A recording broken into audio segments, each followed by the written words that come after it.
So to start us off, I'm going to go ahead and kick it over to Ms. Gail Gardner, who is an activist and advocate of Gail's Law. She's going to tell us her story and really how Gail's Law initially came about. So Ms. Gardner. Good afternoon. Of course, everyone who is a part of this panel already know my story, but there's people on who have not, and some of the guests that I have invited from their organizations. My story started back in 1988 when I was attacked by a serial rapist. And I'm not going to give a whole lot of information on that because some might have questions. And they can always address them to Detective Cage or to the state attorney, Worrell.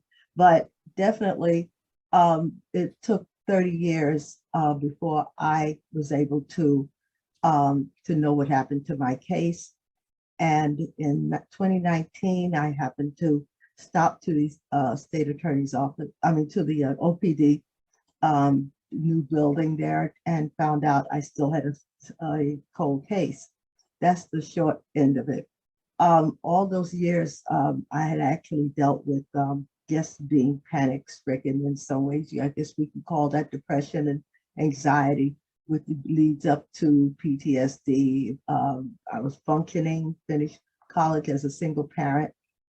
I was able to work and to teach and retire as an educator, but nonetheless, I was always looking over my shoulder, and I could not sleep in my own house. I could sleep in your house straight through the night or in a hotel room, but if in my house, I could not sleep at night. I'd be up all night looking through the blinds, curtains, lights on until 2016. So that's a long time, and it's really kind of hard for victims, as the terminology that we use. But it gives a whole nother figure to what this looks like. Is not just a rape, a physical rape of where your body is concerned, but definitely your mental state is totally out of whack. And I'll leave some of that again for our therapists and whoever else wants to chime in later.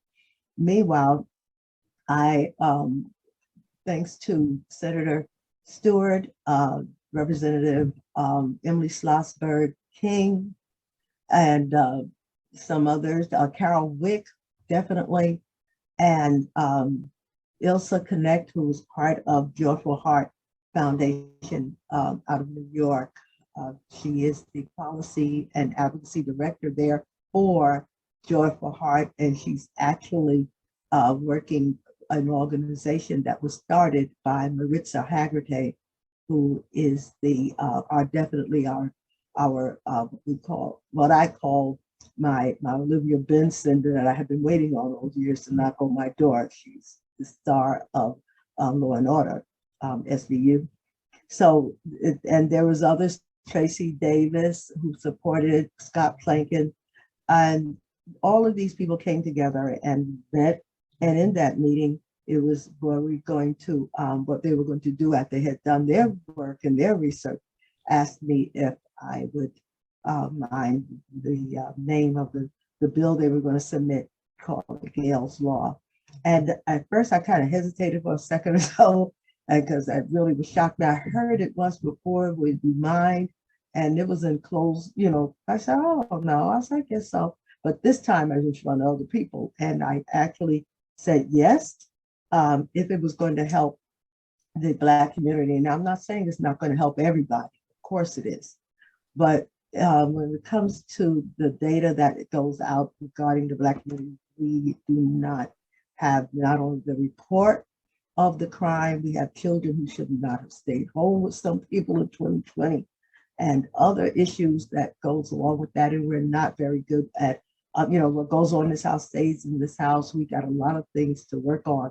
And I just felt like if people knew what that there is a system now that could help them in some way and begin to trust the process, and also the those that are in authority and can help not just be trauma informed, but to be healing informed. Right away, we started Gail's Law in Florida. I was impressed to make to go about the state, starting with our legislators and our different providers and organizations, and with the community and the Black church, especially where we tend to gather for town halls and services.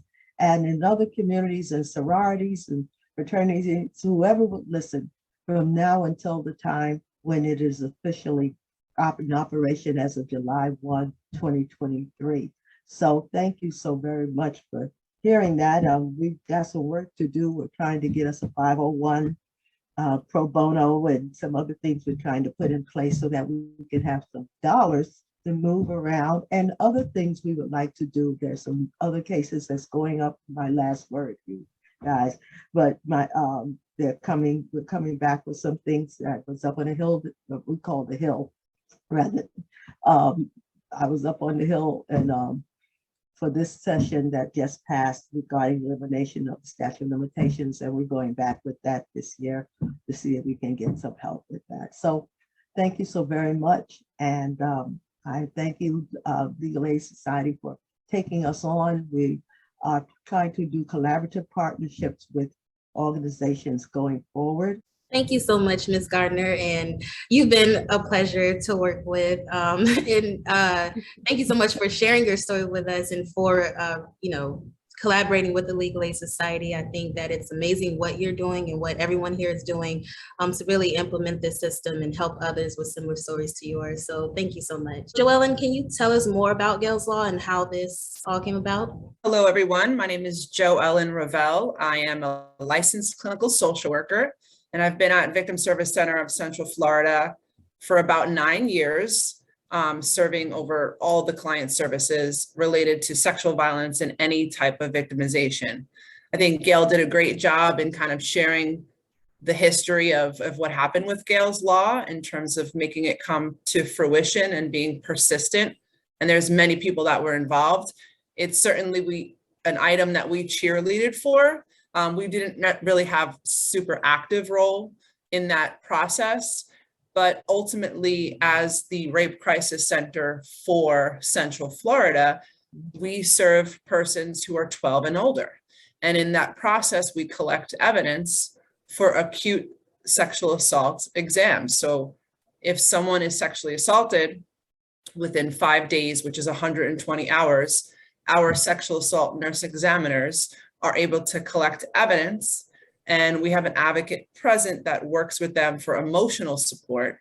And that evidence ultimately is what would be submitted to the Florida Department of Law Enforcement if the individual is reporting the sexual assault. So for those who don't know, if you're 18 and older and you are a competent adult, you're not a vulnerable adult, you don't have to report a sexual assault to law enforcement. Obviously, if we are working with someone who's under 18, then we can make sure to consider mandating reporting. So for individuals who choose to report, their rape kit goes up to the FDLE and it's processed. And there's a lot of steps in the process that have been timelined more recently. But when Gail had her tragic assault, there wasn't these rules in place. And so the idea of it sitting on a shelf or the idea of a rape kit backlog, that was kind of the times back in the late 80s, early 90s, where the kits weren't processed in the same frequency, in the same timeline as they currently are. We are very lucky to work with Gail. Gail actually, when I came to VSC, I'm from New York. When I came to VSC, Gail was already here as a volunteer. And I remember meeting her, and she was very committed to sharing her story and to working with victims. And she's been here ever since, and here in different ways as a voice to survivors. And this law in her name is very justified. I'm very honored to kind of walk with her on this journey, even just if I'm looking from a distance and cheerleading her on, because it's well-deserved. She's committed to this cause. And I think that it will make a huge difference for individuals within Florida and for victims to realize they can know about what's going on with their evidence collection in real time. Thank you so much, Ms. Revell. Next, we're going to have Detective Graham Cage from the Orlando Police Department, and he's going to speak with us briefly about some of the sexual assault cases and crimes seen by the Orlando Police Department and kind of what policies and safety protocols have been implemented regarding those sexual crimes. Like you said, my name is Graham Cage. I've been with the Orlando Police Department for about 13 years now. I had the honor of working with Ms. Gardner, regarding her case. And, obviously I worked, a lot of other cases, including sexual batteries and a lot of cold cases in my time there. Our unit is called the Special Victims Unit in the Orlando Police Department. You'll hear me say sex crimes or SVU interchangeably, but it's really, in terms of our department, it's the same unit. We handle, a variety of cases. We do child abuse, voyeurism, child pornography, and obviously child and adult sex crimes. So we kind of do quite a few things. There's about in between 7 and 8 detectives total in our unit. So that's just a brief overview of exactly who we are in our Special Victims Unit at OPD. When it comes to adult sexual crimes in general, I'll speak to that more specifically. Whenever we get a new case, if we find that it is a recent case, and usually recent, we mean, within the past, 5-7 days, usually a detective will respond immediately out to meet with the person involved to make sure that there's no loss of evidence or anything that needs to be acted upon immediately in case there's a safety issue or, again, like loss of evidence. With adult sexual crimes, usually we find 2 separate general categories, and it's usually based off of the offender. The first type of cases that we usually get are, what we generally call a known suspect. Today, probably about 95 cases, percent of the cases that we get are with a known suspect, meaning, who is the suspect in this case? We just simply ask the victim, and it's so-and-so that they know. The other type is the unknown suspect, which is, when we talk about serial rapists, we talk about incidents like that. Usually that's an unknown suspect in a case. Just going back a little bit in history, maybe about 30 or 40 years ago, there was a huge spike in unknown attacks on women. They usually say approximately about 50% were known suspects, 50% were unknown. And, because of new advances, mainly in technology and, state laws also helped us out greatly.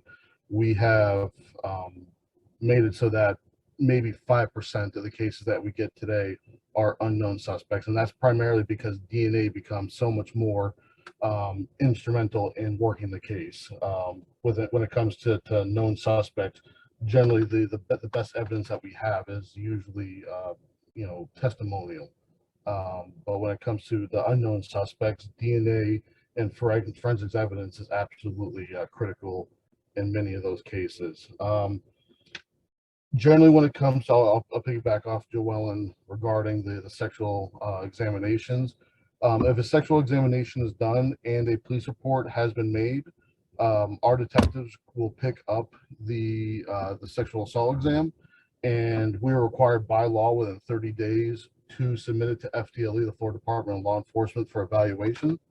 And I believe the current time right now is 180 days for FDLE to process it, meaning, if there's foreign DNA or any other type of biological or forensic evidence that they can produce, they're required to provide it to us.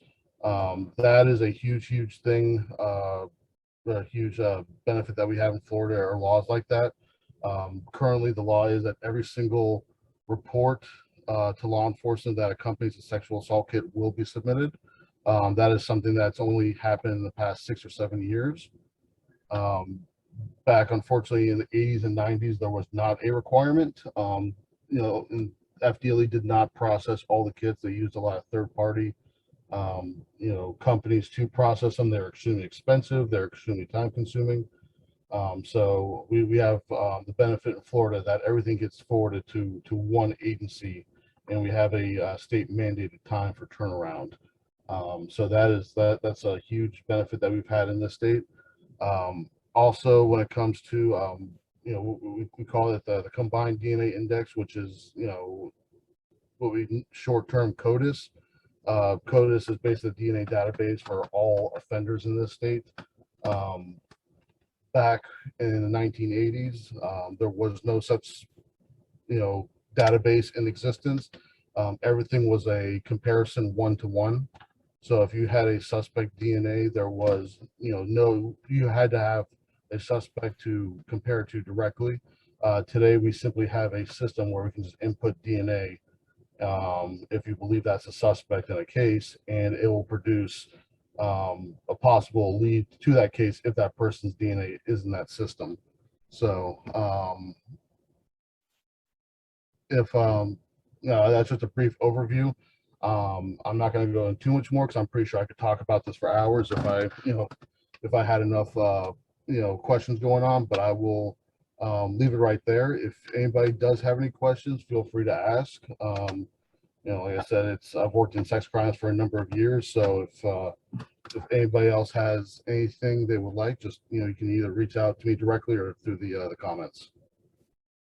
Thank you so much, Detective Cage. And we here at the Legal Aid especially thank the Orlando Police Department for all that you do for our organization and also just for the community. Leigh, I think you had a comment about the time frame of something that the detective mentioned about like the turnaround time. Did you want to quickly address that? Orlando PD is certainly doing a good job of collecting those kits and getting them to the laboratory within the appropriate time frame. The statute effective July 1st, 2016 is that the FDLE has 120 days to turn those kits around. So I just wanted to kind of shorten that time frame up. We have 120 days, not 180. But right now in the Orlando laboratory, I checked for the calendar year and it's somewhere between 80 and 84 days is their turnaround time right now. Thank you so much for that, Leigh. We're going to go ahead and pass it over to Tenesia Hall, who is the Director of Litigation here at the Legal Aid Society. And Tenesia is going to discuss various services that our organization offers to those who have been victims of sexual assault, abuse, domestic violence, and human trafficking. So Tenesia. Hello.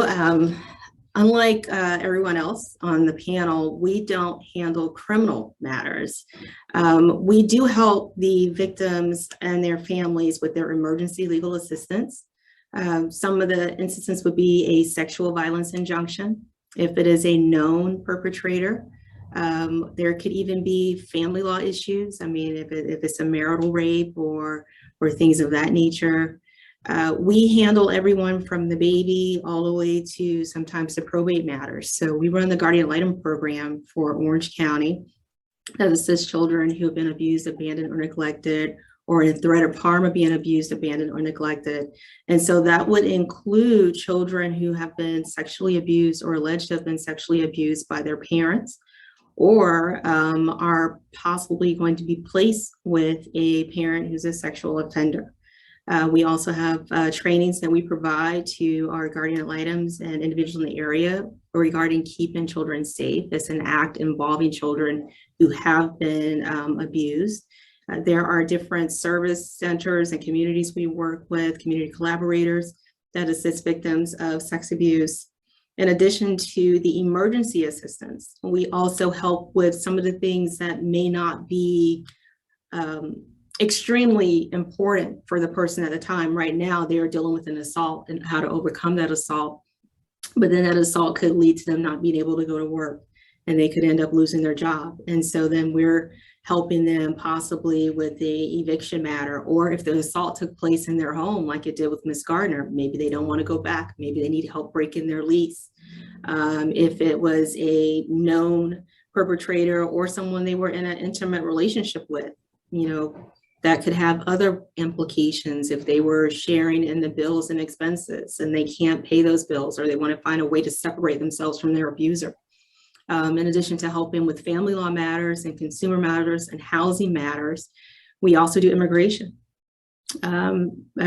I always tell people when they come to us, they may just think about the one thing that brought them in the door. The sexual assault brought them in the door. Can I get a sexual violence injunction for myself? Or can I get a sexual violence injunction on behalf of my child? What I do want to say for those who are listening is very important when there is sexual violence injunction in civil court, that there be a police report. So a lot of people don't understand that, and they get to court 15 days later and they don't realize that they needed to have filed a police report in order to be successful with their sexual violence injunction. Another thing too is if you have a child victim of sex abuse and you want to bring that child victim to domestic violence court, it's different for dependency court, because in dependency court, where the child has been abused, abandoned, or neglected, and DCF is a part of that case, that child is also a part of that case and is able to speak without other court orders. It's different from criminal court when the child is a victim or a victim witness. They can speak, or they can have a guardian ad litem or attorney ad litems representing their best interests or representing their desires. But in civil domestic court, in divorce court, and injunction court, there has to actually be a motion filed in order to permit the minor child to testify. Even if that child is 17, you still have to file a motion to have that minor child testify in order to tell the court what happened to them and have a hearing on that motion before you get to court. So those are some of the pointers that we hope, if you don't take anything else away from the injunction segment of this, is that there's a police report. And if you're dealing with a minor child victim, that you check and make sure that, you know, the appropriate motions have been filed and hearings have been coordinated. When it comes to immigration, if the victim is an immigrant and is cooperating or has made a report to law enforcement, if they're not eligible for any other type of immigration relief, that may open up their immigration status to being able to apply for a U visa or a T visa. And of course, a lot of people may be familiar with the term VAWA for individuals who are victims of abuse, mostly domestic abuse in their relationship. But that's something else we look at for our victims. We try to give them holistic legal representation. So we don't just, like I said, take you for what you walk in the door for. We look at your whole situation to see if there are other things we can do to help. Sometimes we help with sealing and expunctions, where the victim was the true victim in the case, but then the perpetrator turned everything around and the victim ended up being arrested instead of the perpetrator. And so now she can't get a job as a nurse, or he can't get a job driving a school bus or something of that nature. And so then we look into whether or not they're eligible for their case to be sealed or expunged. We also help with veteran services, simple wills, small probate matters and appeals.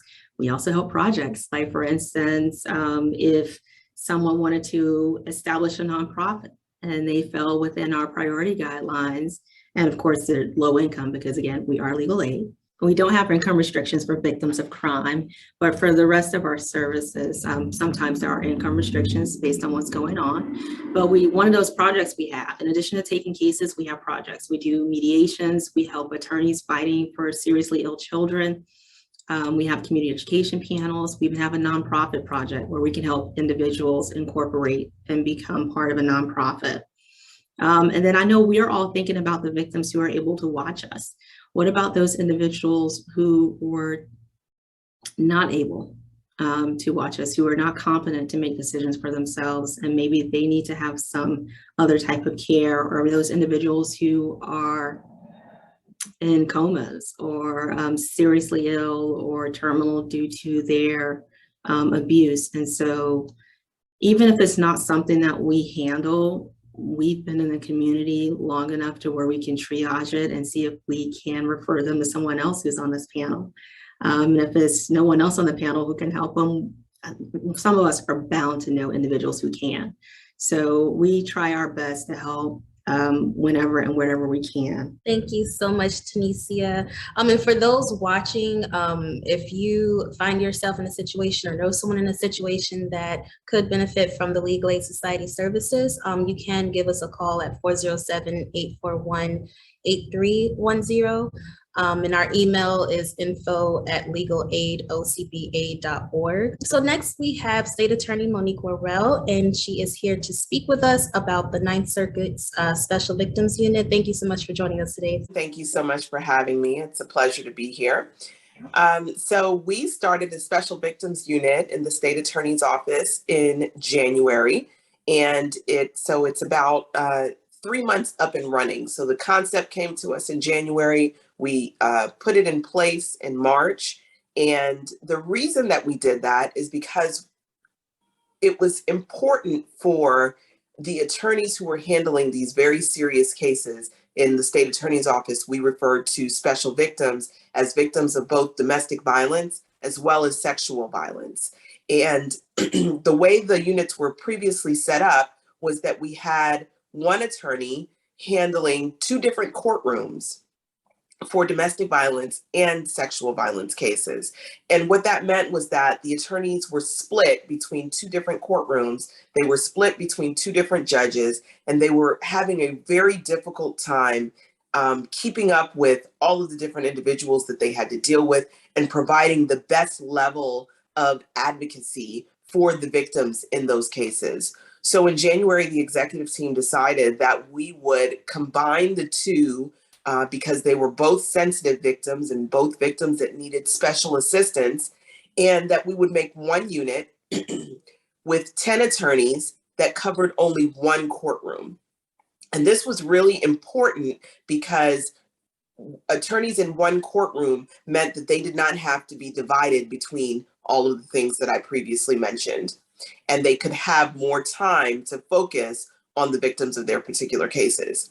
So we have a new division chief of the SVU. There are actually 2. One, Will J, who's on the call, is a prosecutor who has a lot of years experience within the office of the state attorney, far before I was elected state attorney. And then we also have Christina Mills, who just joined us from Miami, and she is a co-division chief. And what they're doing is splitting the responsibilities of supervision for sexual violence as well as domestic violence. So we're still working through a lot of the kinks, but what we found is that our attorneys are better able to handle their dockets because they're, again, in one courtroom and not split between 2 courtrooms. And the victims are able to get more attention because the attorneys are less stressed and able to better manage their dockets. This is really important, and I think enough can't be said about providing the victims with access to the attorneys or the assistant state attorneys so that they are aware of what's going on in their cases, and they have access to someone who they can call and get information about what's going on.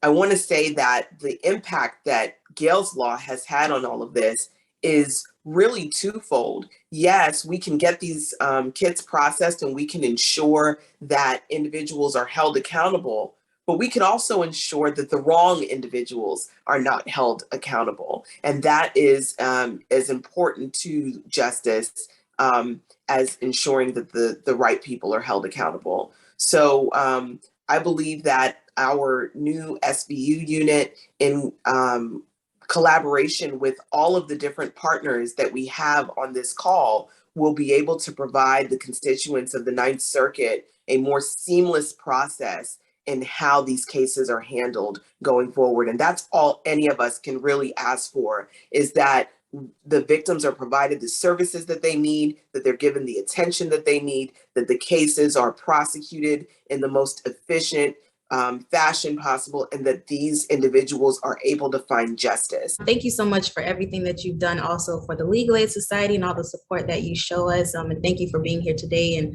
all of your support with Gail's Law and helping our community. Thank you so much for having me. It's really, truly an honor to be here, and I look forward to continuing to collaborate with everyone on this call. Together, we will build stronger, safer communities, and I am just so happy to be able to work with all of you. Thank you so much. Have a good evening. So next we're going to have Howell, and Jay is going to speak with us a little bit about the potential of something like this tracking kit being used in other areas of law, in certain crimes, even homicides. So Jay, can you share with us a little bit of information about that? Thank you, Nicolette. I appreciate your help and the Legal Aid Society. hosting these get-togethers because they are important as we try to move this forward. Gail Gardner, my friend, has been a courageous contributor and leader in this. Thank you, Gail, for doing that good work. The Joyful Heart Society has taken a national lead on the issue of testing rape kits. To tell you where this is going, we have since the 80s, tried to incorporate more science, forensic science, in all kinds of things. We started out in the search for missing kids, identifying the individuals who are unknowns in morgues, all kinds of different things. Then DNA in the mid 80s became a reality as a forensic tool. When I was trying cases as a state attorney, we didn't have any DNA. We had fingerprints or hair analysis. And DNA became so powerful that two different silos started to move up, one at the federal level and one at the state level. They moved parallel, but they were different. And that's what got us to where we are here today. What the feds did was 1994, they passed the Federal DNA Database Act, and it starts to really take place by about 1998. If you talk to the FBI, they will tell you, we are not a national database. We're a switching mechanism. We take in information, profiles, DNA on different suspects, and then we gather that information and keep it and simply make it available to other states. Well, they started to do that in the 90s. And as Detective Cage said, CODIS, you hear this word thrown around, the Combined DNA Index System, that's what they call this national database of DNA profiles of different people that they have gathered from all of the states. Things started out small. Back in 2005, I think it had 122,000 profiles of those convicted or arrested for certain crimes in and among all the different states. Now it's got over 14 million profiles in it. So it has really become, this is why it's such a valuable tool. Because when Detective Cage submits something from Orlando on a potential suspect in a case, there's a huge database that can be used to see if there's a match. It helps to identify the suspect. It helps to prosecute the individual. It also helps to exonerate the innocent. So this thing has, at the federal level, has just grown. Now the federal system is saying that it's had 500,000 hits. 500,000 times that database has informed the local police searching back in that town. Here's a DNA match from the profile of the information that you sent us, DNA profile. Some of the early successes, this thing works. Cleveland, Houston, Detroit, all were subject of like federal pilot projects and of course they had exponential numbers of hits and successful identifications, prosecutions, and exonerations too, based on this excellent system. Now, at the same time, you got the second silo going. What did Florida do? We did our track history, and this is no different than the other states, but we started out in the early 90s. What did we do? Florida collected DNA from those individuals convicted of sexual battery, our rape statute, or lewd and lascivious, sexual misconduct with children. Then it started to expand. No one was sure what the courts would approve in terms of gathering this data. So 1993, Florida included homicides, convictions, and attempted homicides. 2007, all felonies. 2011, those arrested, not just convicted. So now Florida's data bank that has 1.5 million in its own part of the database, 1.5 million profiles, actually inputs data from those arrested or convicted of felonies in Florida. And they've got a few misdemeanors in there too.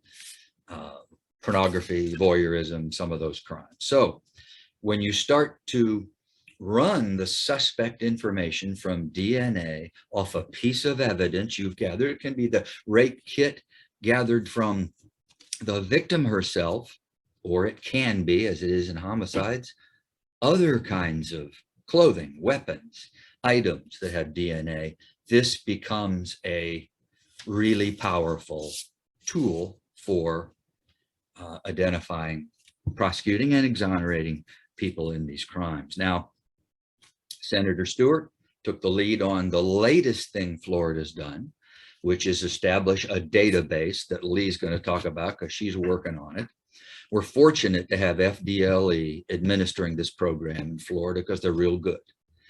And it takes work to implement this and to make it technically competent, because it's not easy dealing with all those different agencies in taking this information.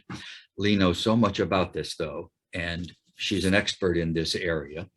They are establishing a database now based on the legislation that Senator Stewart authored to have a database in Florida that will also be accessible to victims, so they can find out not the identity of the person, but if their rape kit has been submitted to a lab, if the lab has brought it back and it has been submitted into the CODIS national database, and if there's a hit, not who the hit is or where they are, but that there's a hit, which will be great information for crime victims to know what's going on in their case. So we're still working on this. I'll give you an idea of where we're thinking about going in the future with this, because this has really been a success story in our criminal justice system. And so we're thinking of two different areas. 2016, Florida passes the statute that says, Detective Cage talked about it.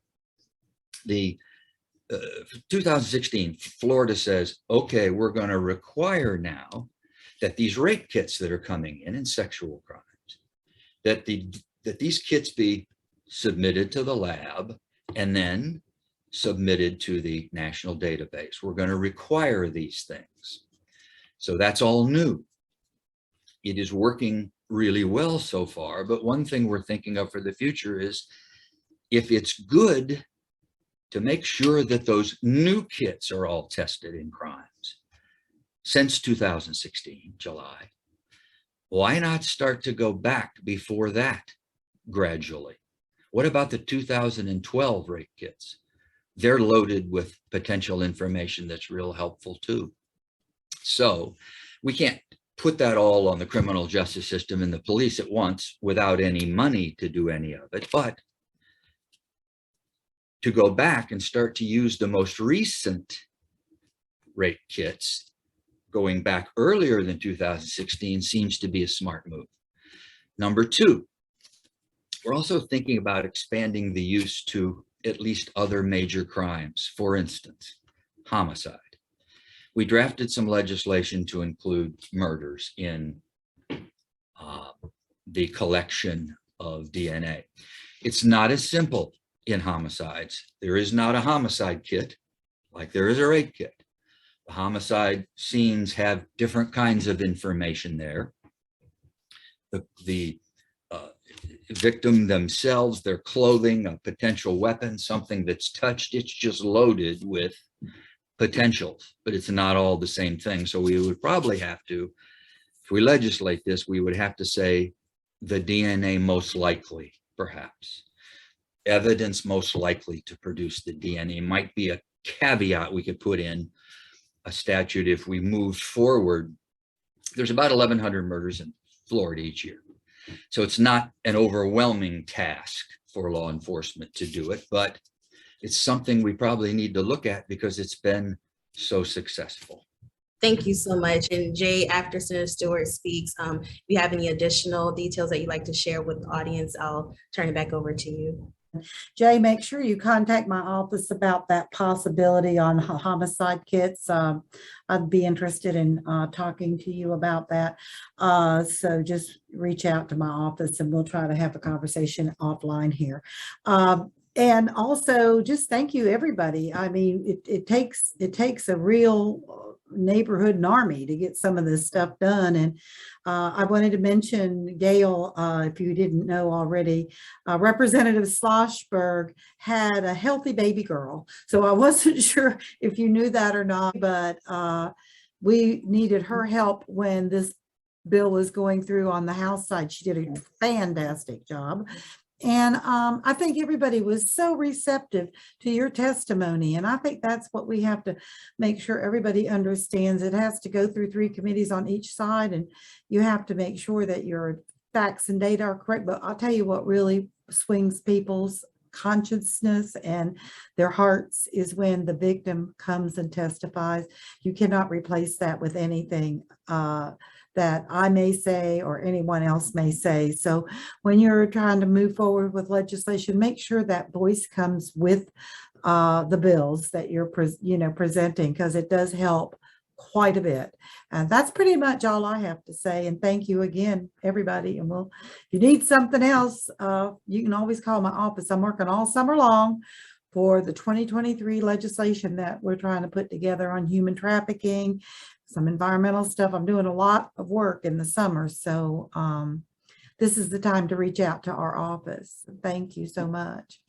Thank you so much, Senator Stewart. And for everyone on right now, Senator Stewart's contact information is over in the chat. You can reach her via email at stewart.linda.web, W-E-B, at flsenate.gov. And her phone number is 407-893-2422. So thank you so much. And I can't go without saying Dana Rutledge in my office has been a great advocate on behalf of this bill, as well as Travis, who also is in my office. So you can reach out to Dana or Travis. And thank you so much. Thank you so much, Senator Stewart. It was great. All righty, bye. Okay, so Jay, so after Jay, we're going to move into our last presentation from Leigh Clark. But Jay, before we move on to Leigh, is there anything else that you wanted to add to your presentation, or any details that you wanted to share? I covered it, Nicolette, and I'm happy to defer to the real source of authority, Leigh Clark. Okay, well, Leigh, so Leigh is going to actually present to us a look into the sexual assault evidence kit tracking system and provide us some details about phase 1 and the pilot test mode. So Leigh, I'll turn it over to you. Thank you, and I'll share my screen momentarily, but thank you, Jay. I hope I can live up to that. But from a personal perspective, not only I've been in forensic DNA testing for about 20 years, and prior to being promoted to the Deputy Director of Forensic Services, I managed the previously unsubmitted rape kit testing project that the state undertook, as well as was a DNA technical leader, including having some technical authority and responsibility over some of the operations in the Orlando lab. So I have a long-term view and look at how things have progressed and how, when we know better, we do better.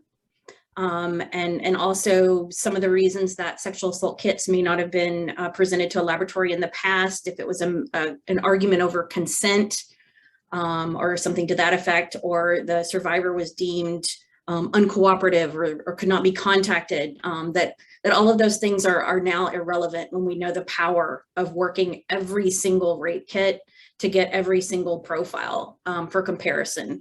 So it's my personal opinion, there's no such thing as a non-serial rapist, and that when we have 4, 5, 6 kits with profiles that hit against one another, the only argument about consent is that the perpetrator is not getting consent from those survivors. So, and I do have a little bit more personal flavor than you might expect from one of the laboratory folks, but for about 14 years, I was a member of the Sexual Assault Interagency Council in Northeast Florida out of Duval County in the 4th Judicial Circuit, and I was the chair of that multidisciplinary team in that council for about 8 years prior to relocating to Tallahassee. So if I seem a little overly passionate for what you would expect from a lab person, that's why. In listening to some advocacy groups, we have incorporated things like an escape button onto the front page. The software detects what browser you're using when you're logged in and can tell you how to clear your browser cache. There's no branding, so there's nothing that would indicate to someone looking over your shoulder that you're looking up information about a sexual assault evidence kit. Also, the survivor can select how they want to be contacted with any updates, or if they don't wish to be contacted. If they want to log into the system on their own and see, is my kit at the laboratory? Has the testing been completed on my kit? Were there any DNA matches? They can log in on their own, or they can choose to have a notification sent via text or email, up to and including the best time of day to receive that. So they can really kind of self-manage when they might get that notification of some sort. So those are the things that we've built in from the survivor perspective. Also, it was very important to me, the vendor worked with us to get a lot of translations to Spanish. So a lot of the information that we are presenting is in both English and Spanish in the survivor interface. So far things are going really well with our 4-county pilot project. I can see kits that have been collected. They're at the medical facility, not yet been picked up by law enforcement, kits that are already at the laboratory.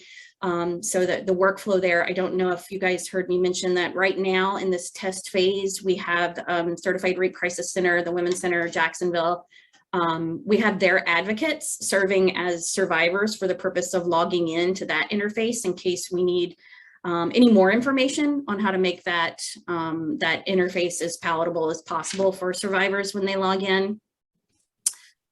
There's an awful lot of power in this system of the information and metrics that we can pull out on the back end. And because the Florida Department of Law Enforcement secured a Federal Bureau of Justice Assistance Sexual Assault Forensic Evidence Inventory, Tracking, and Reporting grant for $960,000 so that we could kind of pull this off for the first year. I will be posting metrics to our public website every 60 days. Something that I already post are metrics about what the turnaround time is for rape kits and how many we're working at any given time. But there will be a lot more information made available. Some of the things that Jay alluded to with respect to testing the old kits and the power of that, there was the project that we did from 2016 to 2019, where we went back and tested rape kits everywhere from the 70s all the way through 2015 that could be isolated and determined to have never been submitted to a crime laboratory before. So we did work through those, and all of the outcome of that project is also, or the report of that is available on our public website. I can send some links if anyone's interested that we could push out. Also, I don't know if you guys heard me talk about the different portals that are available. So law enforcement has a portal whereby they go in and they update information for the survivor, and everywhere in the survivor interface, if they want to have contact information for the medical facility and the SANE information who collected their kit, or if they want to have the contact information for the law enforcement entity, they can click on that and the contact information will populate. We also have resources available. So working with the FCASV to provide kind of a front page of resources where people can find out information like how to contact their local Certified Rape Crisis Center. And this is not limited to adults. So also our child protection teams, so our juvenile service providers. So in walking you through the system, I just kind of wanted to show you how we were meeting the statute. So for example, there is the 30 days to get the kit submitted to the lab. That's something we can gauge a little bit more practically now versus looking in our laboratory information management system. Also, upon a DNA match, and it doesn't necessarily have to be all the way in CODIS. Sometimes those matches are made there at the laboratory level. If there is a DNA match at all, the statute requires that the survivor, that information be made available to them. Law enforcement does have 180 days to release that information because there are some reasons, investigative reasons why they may not want to release that information immediately. But there's a clock and there's a ticker and there's some notifications being pushed out to make sure everyone involved in the system is doing their job and in the appropriate legislative timeframes.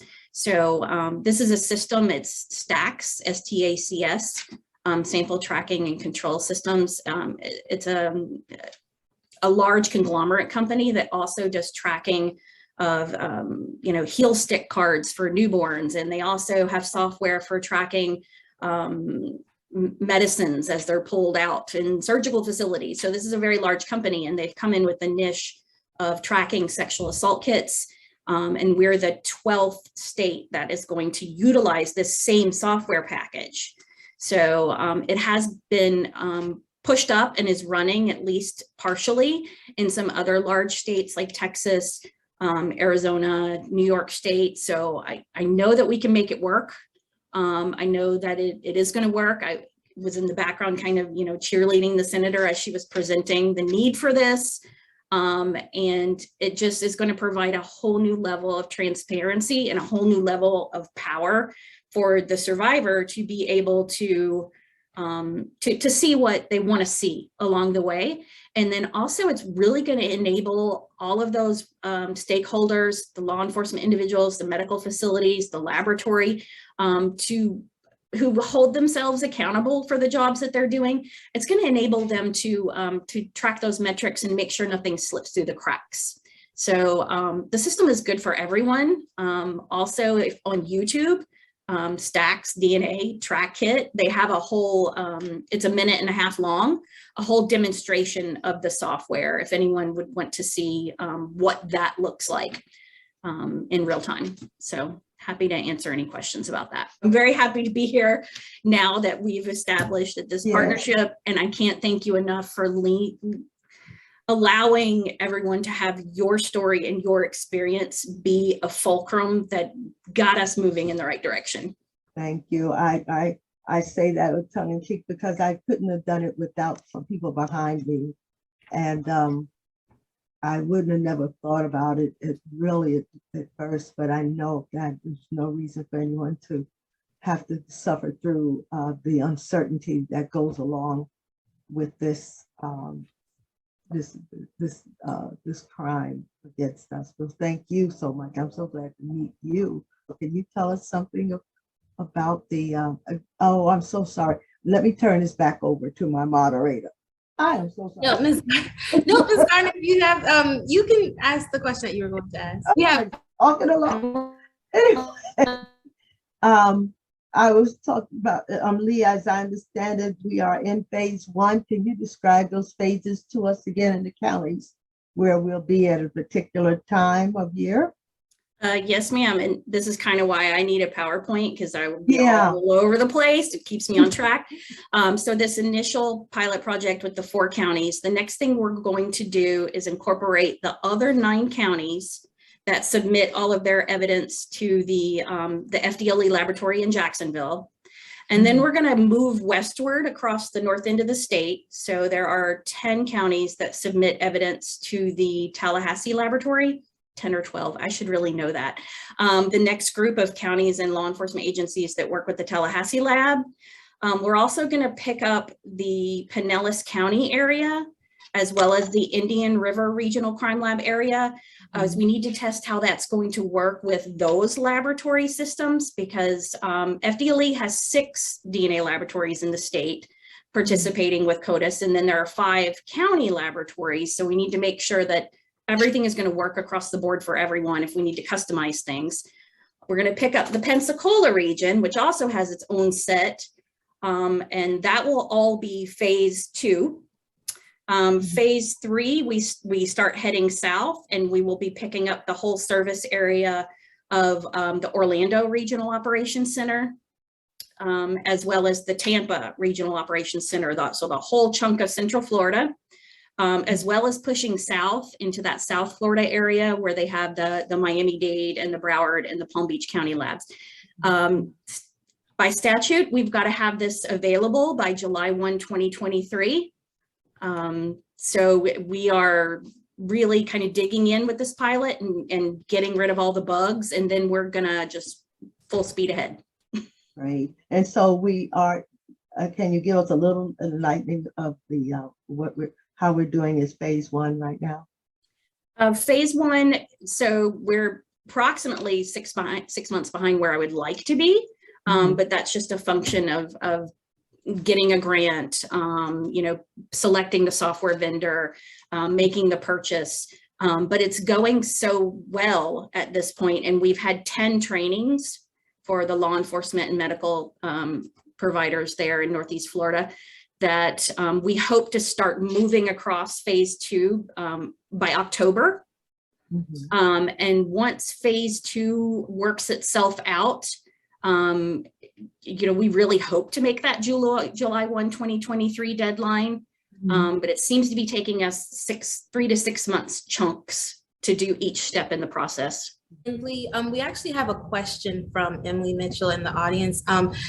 She commends you for all the work that you and your organization are doing. And she would like to know, did you work with survivors or host a focus group with survivors when thinking of a victim-centered lens with the vendor? The vendor had worked with the National Coalition Against Sexual Violence, as well as some other advocacy groups in other states. And then upon selecting the vendor, we worked with the Women's Center of Jacksonville, Marcy Scott and I did, as well as the FCASB, to try to get an understanding of what should be presented. So the vendor had already incorporated a lot of ideas like an escape button. And then we just added some additional things like customizing what are the Florida resources. And then also enabling the survivor to select when and how they get a notification. And then specific to Florida, I wanted to be able to offer some of that information in Spanish. So we did utilize certified rape crisis center victim advocates for a lot of that information. The Jacksonville Sheriff's Office, their special assault division has survivor advocates assigned specifically to that division. And also as chair of the Sexual Assault Interagency Council and the Fourth Circuit, I had access to some survivors who are volunteers as part of the council who were able to provide us with some more information about how they would like it to work. We at the Legal Aid Society definitely thank you all for joining on. We're happy to have been able to collaborate with Ms. Gardner, offer our platform to push the information out. And some of these clips will be available also for viewing on our social media pages. So like some of our like our YouTube page, our Facebook, our Twitter, and also LinkedIn, so that those who weren't able to attend, they're able to get some of this information and get more details on Gail's Law. Ms. Gardner, I'll turn it over to you if you have any closing remarks or any additional details that you'd like to add. I would, well, no more than I had started, I guess letting everyone know how I appreciate them and their special places, Detective Cage, of course. And during this whole time, the season, he's also one of those I appreciate. And just those who are my friends who came on, Dana Rutledge of Senator Stewart's office.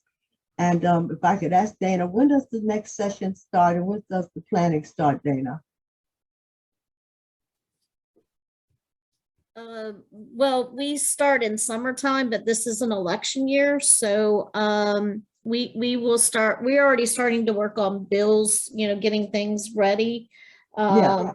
But we don't session doesn't start till March. Okay, March. Okay, thank you so much. And thank you, the Legal Aid Society of the Orange County Bar Association, so much for your help. And hopefully we can continue a collaborative partnership and do the things that we need to do to help people to make sure that your work continues. And of course, Miss Nicolette Sewell, who had, like I said, had to put up with me. Everybody knows me pretty well. So I'm not frightened about that, but I just want to make sure we don't lose anybody on the journey as we go because of our time together. And my darling friend, Miss JoEllen, I will give you a call. I give you a week to rest. So thank you so much, everyone. Thank you, Nicolette. Go ahead, dear. Thank you so much, Ms. Gardner. It's been a pleasure. And again, thank you for allowing the Legal Aid Society to join you all on this journey and collaborate with you on this legislation. So thank you so much, everyone, for joining. Thank you, Ms. Gardner. Thank you to all of our panelists, and thank you to our audience as well. We thank you so much for joining us.